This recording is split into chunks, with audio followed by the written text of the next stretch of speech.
오늘은 제가 늘 마음속으로 한 번도 겉으로 그렇게 불러본 적은 없어요. 리틀 자이언트라는 느낌을 제가 갖고 있는데 작은 거인 한 분을 좀 모셨습니다. 일단 그냥 자기소개 한번 해주시죠. 우리 대표님 키가 얼마나 되세요? 저도 2m가 안 되죠. 2m 안 되죠. 예. 그때 땅에서 재니까 다들 그렇게 센티미터로 이렇게 하잖아요. 저는 이제 하늘에서부터 잴 때 예, 제일 큰 사람. 그러네요. 예, 김영웅이라고 합니다. 네. 정말 오늘 제가 뭐 묻고 싶은 말도 많고 그 다음에 또 세상에 제가 좀 알려드렸으면 하는 일도 많은데 예, 천천히 좀 가보죠. 네. 예.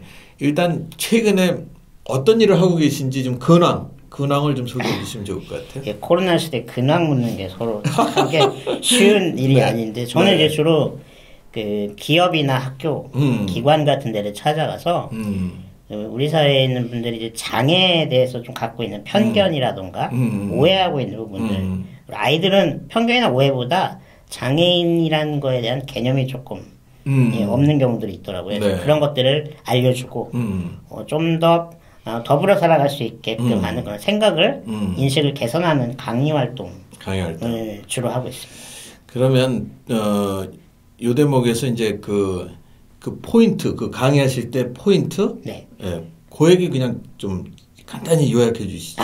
그게 뭐 이렇게 법으로는 정해져 있어요. 어떤 내용을 전달해야 된다. 뭐 우리가 이게 일반적으로 생각할 때 개념이라던가 분류 사항이라던가 어떤 부분이 좀 에티켓이다 이런 내용들을 전하는데 저는 가장 중점을 두는 게 일단 관점을 다르게 보자.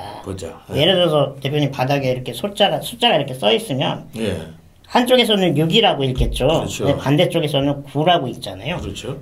둘 다 틀리다고 할 수 없는 거죠. 서로 다른 관점과 서로 다른 입장을 헤아리고 거기서 좀 한 걸음 더 나아가서 먼저 쓴 사람의 이야기를 한번 들어보자. 그러면 장애인뿐만 아니라 여성, 다문화, 뭐 요즘 탈북민들 다양한 이제 사회 소수계층 있지 않습니까? 그분들과 함께 공존할 수 있지 않겠나. 일반인들이 가장 뭐라 그럴까요? 잘못 알고 있는 장애인에 대한 그 태도, 생각은 뭐라고 아까도 말씀드렸지만 연령에 따라서 이렇게 보는 관점이 많이 달라요. 아이들 같은 경우에는 유인전에서 장애인을 많이 봅니다. 그러다 보니까 막연하고 실질적으로 뭐 만나본 일이 없으니까 아주 친근하게 느끼거나 아주 무서워하는 경우가 극과극으로 자명되고 요즘은 통합교육이 많이 됐어요. 그래서 제가 학교 다닐 때만 해도 저도 이제 특수학교 출신이지만 장애를 갖고 있는 친구들이 따로 교육기관을 따로 갖고 있었는데 요즘은 그 비장애인들하고 같이 어울려서 합반도 하고 수업도 듣고 있기 때문에 우리가 우려하는 것만큼 그렇게 막 차별하고 그런 건 없습니다. 근데 연세가 이제 있는 분들은 전혀 달라요. 특히 이제 60, 70대 넘어가신 어르신들은 장애인 하면은 뭔가 우리 사회에 불편을 초래하는 그런 집단으로 보시고 또 이러한 것들 요구하는 분들이 워낙에 뭐 교통수단을 좀 점거하면서 시위도 하고 되게 절실한 요구들이거든요. 고속버스 타고 휠체어 탄 채로 고속버스 타고 명절에 집에 가고 싶다라는 거. 일자리나 학교를 마음대로 이렇게 하고 싶다는 거. 근데 그런 이야기들을 되게 거부감 있게 받아들이시는 거죠. 그래서 그런 생각들 고치는 게 제일 어려운 부분인 것 같다고 생각합니다. 제가 그래서 뭐 최근에 탈북민들 유튜브를 좀 보다 보면 그 북한에서 장애인에 대한 이 생각, 뭐 관점 이런 거를 거길 통해서 볼 수 있는데 그러니까 그 집안에 장애인이 있으면은 아예 밖에 노출도 못하게 하고 뭐 이런 시각이 이제 연세 드신 분들한테는 그런 유의 시각이 아직 좀 남아 있다. 아직도 있다는 거죠. 오늘 그리고 우리 김영웅님께서는 그 아주 사회 활동을 굉장히 활발하게 하셨어요. 그래서 그 사회 활동 한 거 중에 일종의 정당 활동 또 자기가 하고 있는 것을 뭔가 정치적으로 좀 표현하거나 구현하려고 했던 그런 아주 오래된 작업들이 있죠. 뭐 이력도 좋고 또 그 부분에 대한 얘기 좀 해주시죠. 원래 저는 정치의 정자도 모르는 사람이었어요. 제가 대학 다닐 때 저랑 같은 어려움을 갖고 있는 분들을 좀 도와야겠다라고 생각을 해서 한국 작은 키 모임이라는 단체 활동도 하고 또 뭐 2, 3년 후에 저 같은 희귀 질환을 갖고 있는 분들하고 또 이제 단체 활동을 해왔는데 그런 일들을 하다가 이제 후원하시는 분께서 자기 총선에 출마하고 싶으시다. 근데 컴퓨터를 통해서 이제 홍보를 많이 해야 되는데 주변에 컴퓨터 잘하는 지인이 없으니 와서 좀 도움을 달라 했던 게 2004년 총선이었어요. 2004년. 예. 그때 이제 열린우리당 깃발만 꽂으면 어디서든 당선이 된다. 그렇죠. 바람이 불었죠. 라는 속설이 있을 정도로 많은 분들이 이렇게 그 선거에 참여를 하셨을 때였는데 공교롭게도 저희 후보께서는 경선도 참여를 못 하셨어요. 그래서 제가 너무 안타까운 마음이 드는 거예요. 이렇게 막 대학 졸업을 하고 뭔가 이제 사회에서 재밌는 분야에 이제 막 찾았는데 그래서 좀 다른 캠프에 좀 보내달라 했더니 그 캠프는 본선에서 또 패배를 했습니다. 그래서 이게 약간 맛보기를 한 다음에 정치를 통해서 사람들이 어떻게 변화하는지를 그때 굉장히 그 뭐랄까 생생하게 느꼈었어요. 왜냐하면은 당시가 노무현 대통령 탄핵 시즌이었습니다. 그래서 많은 분들한테 저희 후보를 알리고 싶은데 알릴 방법이 없잖아요. 그래서 제가 잘하는 게 컴퓨터로 이제 편집을 하고 패러디를 만드는 거였기 때문에 히트한 게 있었죠 그때 하나. 노마리아라는 그 사마리아 영화 패러디에 노무현 대통령에 대한 그런 현실을 이렇게 좀 맞아요. 조합한 걸 했는데 네. 후보님은 안 뜨시고 제 패러디가 떠서 막 언론에도 나오고 뭐 상대 쪽에서 뭐 문제 제기해서 경찰서도 다녀오고 이게 파급력이 있구나 사람들한테 제가 생각하는 가치관이나 관점을 설명하는 데 굉장히 효율적이구나 그렇게 한번 맛보기를 한 다음에 2006년도에 이제 대선 캠프에 합류를 하게 됩니다. 그런데 그 경험이 저한테는 좀 경험이 굉장히 깊으면서도 안타까웠어요. 왜냐면은 제가 이제 처음 그 정치를 경험했을 때는 뭔가 어렵고 힘든 분들을 위한 뭔가 일을 하기 위한 거였는데 막상 대선 캠프에서 참여를 하고 보니까 뭐 예를 들어서 장애인분께서 우리 후보 홈페이지에다가 요구사항을 남겼는데 제가 이제 선배님들이나 이렇게 참모진들한테 이 답변을 어떻게 해야 됩니까? 라고 물어보는데 아무도 답을 안 해주시는 거예요. 그게 한 달 정도가 이제 보류가 된 상황이었기 때문에 제가 이제 직접 후보의 입장으로 답변을 하면서 딱 깨달은 거죠. 당사자가 정치에 참여하지 않고서는 누구도 그들의 목소리를 대변할 수 없구나. 그래서 제가 2010년도부터 매 2년마다 선거에 도전을 해서 가장 가깝게는 2016년도 총선 때 비례대표 후보로까지 활동을 했었고요. 뭐 낙선을 떠나서 항상 그런 제도 변화를 위해서 꾸준히 일을 해오고 있습니다.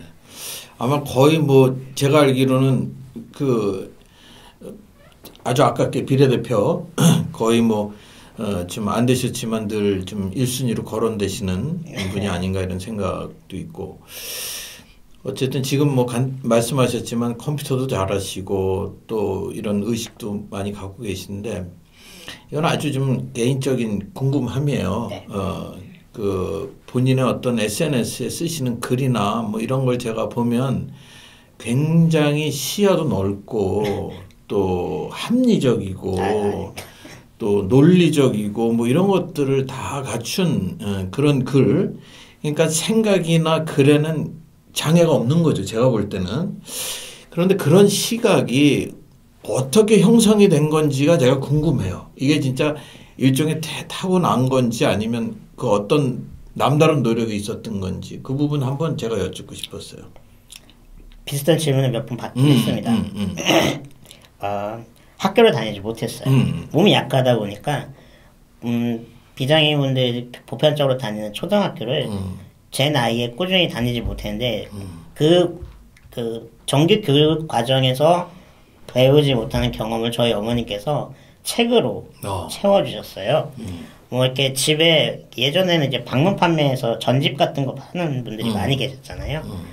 집에 그런 게 오면은 이렇게 막 책장을 꽉 채울 정도로 사놓으시고 어머니가 먼저 그걸 읽으시면 제가 또 따라 읽게 되는 거죠. 그래서 굉장히 독서량이 어렸을 때 많았고 과목별로 배우는 학창 시절의 경험이 없다 보니까 백과사전을 매일매일 보는 그런 훈련들이 되어 있었어요. 그래서 지금은 예를 들어서 우리가 궁금한 게 있으면은 인터넷 검색 사이트에다가 딱 단어를 입력하면 바로바로 찾지 않습니까?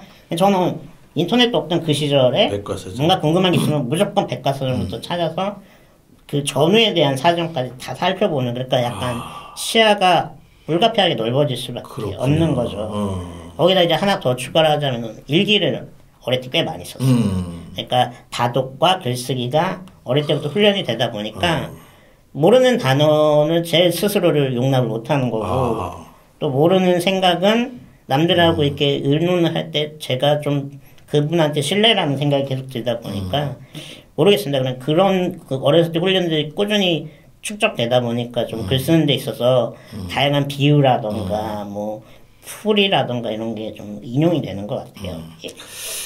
지금 이제 그 장애와 관련돼서 장애인과 관련돼서 그 정책적으로 가장 좀 이거는 꼭 이루어져야 된다라고 좀 말씀하시고 싶은 거나 지금 강조해왔던 거, 추진해왔던 거, 뭐 그런 얘기 좀 해주시죠. 저의 바람이기도 하지만 저와 비슷하게 불편함을 겪고 있는 많은 분들이 공통적으로 바라는 걸 꼭 얘기를 드려야 될 것 같은데요. 이 문재인 정부에서 대선 공약이기도 했었는데 국가장애인위원회라는 걸 만들어야 됩니다. 왜냐면은 우리나라에 막 20여 개 가까이 되는 다양한 주무부처에서 장애인 관련된 그 이슈를 다 다루거든요. 근데 이것들을 범정부적으로 조율하고 어디에서 이제 누수가 생기거나 차별이 생기는지를 그 중앙 컨트롤 타워에서 다 이렇게 조율을 해야 되거든요. 미국 같은 경우에는 그런 기구가 있는데 우리는 그런 게 없기 때문에 우리가 10여 년째 그런 얘기들 계속 하고 있음에도 불구하고 아직 현실화가 되고 있지 않습니다. 그래서 제일 중요한 건 국가장애인위원회를 만들어 달라. 국가장애인위원회. 예, 그거를 꼭 요구를 드리고 싶은 부분입니다. 그거는 지금 당을 떠나서 다 그 부분에 대해서는 어떤 뭐라 그럴까요? 진척사항이 없는 건가요? 예, 지금까지는 없습니다.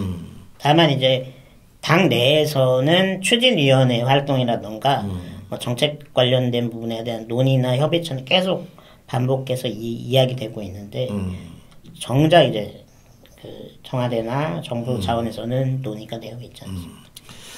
오늘 뭐 요 정도만도 이 방송을 보시면서 어떤 강한 그 인상을 받으신 분들이 많으실 텐데 강의를 많이 하세요. 그러니까 지금은 이제 또 온라인으로 많이 또 이루어지고 있는데 강의 제목, 강의 어떤 내용 뭐 하여튼 좀 그 말씀해 주시면 보시는 분들이 뭐 요청할 수도 있고 좀 참고가 될 것 같아요. 우리 법에는 장애 인식 개선 교육이라는 게 의무화가 되어 있어요. 의무화가 되어 있어요. 예. 네. 한 10여 년 전부터 학교나 기관에 이렇게 권고사항으로 되어 있던 게 2, 3년 전부터는 직장, 기업을 대상으로 하게 되어 있기 때문에 기업 같은 경우는 안 하면 과태료를 냅니다. 그래서 1년에 한 번씩 성희롱 예방처럼 의무교육이군요. 의무적으로 하게 되어 있어요. 그래서 기왕지사 교육을 받을 거면 김용호한테 받는 게 좋습니다. 오케이, 좋습니다. 근데 어필하는 거죠. 요즘 그 의무교육이 제가 아는 바로는 네. 약간 또 편법으로 운영이 되는 경우도 있는 것 같아요. 예를 들면 그냥 온라인으로 네. 뭐 그걸 뭐라 그러죠? 옛날에 하여튼 받았다 이거죠. 교육 받았다라고 형식적으로 네. 뭐 이렇게 그 서류만 만들어서 그래서 그거를 좀 제대로 뭐 만나 뵙고 또 아니면 온라인으로 직접 그렇게 강의를 들으시면 정말 우리 사회가 좀 한 단계 발전하게 되지 않을까 이런 생각이 듭니다. 코로나 이전에는 대면 교육이 자유로워서 그렇죠. 좀 그런 게 편했는데 요즘은 그게 핑계거리가 약간 됐습니다. 그래서 온라인 말씀하신 것처럼 온라인 영상이나 이런 거 보고 또 뭐 배포 안내지 같은 나눠서 봤다 해도 그냥 넘어가는 경우도 그렇죠. 있어서 실질적으로 비대면이지만 실시간으로 강의 듣는 기회를 갖는 게 좋습니다. 그렇죠. 앞으로의 포부라 그럴까요? 저는 대통령이 꿈입니다. 오케이. 예, 왜냐면은 제가 대통령이 되려고 꿈을 갖는 그 방향점에 더 좋은 대한민국이 있을 거라고 생각을 하고 200여 년이 넘어서 흑인이 대통령이 된 미국 같은 사례도 준비된 사람이 있으니까 그 시점에 필요한 사람이 나라를 운영했지 않습니까? 그래서 저는 제가 그런 꿈을 가지고 있으면서 대한민국을 더 좋은 방향으로 이렇게 만들어야겠다라는 의지만 갖고 있으면 기회가 왔을 때 준비된 사람으로서 일어설 수 있을 거라고 생각합니다. 또 뭐 대화하다 생각이 난 건데 빠뜨린 게 뭐 강의 이런 것도 많이 하셨지만 어쨌든 뭐 컴퓨터나 이런 걸 통해서 스스로 어쨌든 생활을 하고 계신 거예요, 그죠? 네, 그렇습니다. 뭐 주로 이제 재택이 많지만 엄연한 이 생활전선에서 돈벌이를 하고 계신 거죠. 네. 그 얘기도 또 좀 해주세요. 워낙에 전공이 컴퓨터 그래픽 디자인이에요. 예. 게임에서의 캐릭터들 그려내는 일들을 배우는데 그때는 제가 학교에 딱 들어갔을 때는 게임이 막 대박 나는 사업이었습니다. 이렇게 막 빈익빈 부익부가 심하고 우리가 게임 중독 막 이런 거 하면서 힘들어질 거라는 생각을 못 했기 때문에. 근데 졸업쯤이 되니까 담당 교수님께서 너의 취업을 내가 책임질 수 없겠다. 이유는 장애를 이유로 들으셨어요. 그래서 그거를 뭐 대비했는지 모르겠지만 제가 그 별 외로 컴퓨터를 통해서 할 수 있는 또 다양한 기술들을 독학을 했습니다.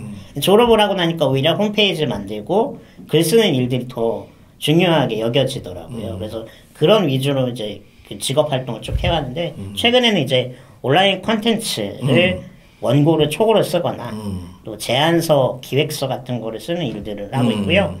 뭐 소속돼서 하는 것도 있지만 프리랜서로도 많이 의뢰를 받고 있습니다. 네, 우리 김영웅님을 더 뵙고 싶은 분은 최인저 사이트를 통해서 들어오시면 그 하시고 있는 일에 대한 여러 가지 강의가 됐든 또 어떤 용역이 됐든 이걸 직접 부탁하실 수 있고 또 개인적인 어떤 만남도 이어질 수 있으리라고 생각을 합니다.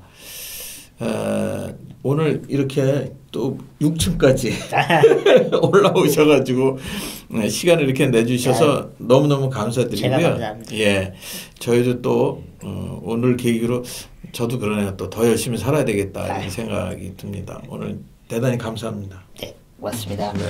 드리려고 이거 선물을 갖고 왔는데 이거를 드릴 시간은 네, 이게 뭐냐면요. 석사 논문입니다. 오케이. 우리 그 사이에 또 국회에 장애인 국회의원분들이 얼마나 열심히 활동하셨는지를 정리한 논문이에요. 그래서 쉬고 계시질 않는군요. 항상 뭔가 공부하고 있습니다. 예. 재밌는 게 이 연구자 이름이 여기 들어 있습니다. 저도 후보를 했었어가지고 서명해서 드리도록 하겠습니다. 아이고 대단히 감사합니다. 대단히 감사합니다. 대단히 감사합니다. 써드릴게요. 네네. 아이고 고맙습니다.